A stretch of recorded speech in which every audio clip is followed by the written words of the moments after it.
പലതരത്തിലുള്ള വിവാഹ പരസ്യങ്ങൾ നമ്മൾ കാണാറുണ്ട്.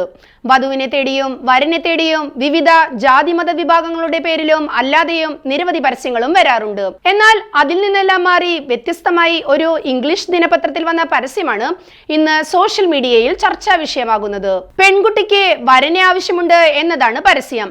പക്ഷേ പരസ്യത്തിൽ പെൺകുട്ടിയുടെ വിവരങ്ങളല്ല, മറിച്ച് സ്വത്തിന്റെ വിവരങ്ങളാണ് ഉള്ളത്. 500 കോടിയിലധികം മാർക്കറ്റ് ക്യാപ്പ് ഉള്ള കുടുംബമാണ് തങ്ങളെന്നും 28 വയസ്സുള്ള തങ്ങളുടെ പെൺകുട്ടിക്ക് വരനെ വേണമെന്നുമാണ് പരസ്യത്തിലുള്ളത്.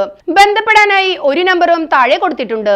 സാധാരണ രീതിയിൽ പെൺകുട്ടിയുടെ ഉയരം, വയസ്സ്, വിദ്യാഭ്യാസം, ജോലി എന്നിവയെല്ലാമാണ് പരസ്യത്തിൽ ഉണ്ടാകുകയെങ്കിൽ ഇവിടെ സ്വത്ത് വിവരം മാത്രമാണുള്ളതെന്നത് ആളുകളെ അത്ഭുതപ്പെടുത്തിയിരിക്കുകയാണ്. അതിനാൽ ഈ പരസ്യം യഥാർത്ഥമാണോ അല്ലയോ എന്നുള്ള ചർച്ചകളും സോഷ്യൽ മീഡിയയിൽ സജീവമാണ്. കാണുമ്പോൾ വിശ്വാസയോഗ്യതയുള്ള ഒന്നായി ഈ പരസ്യം തോന്നുന്നില്ലെന്നും നിരവധി പേർ അഭിപ്രായപ്പെടുന്നുണ്ട്.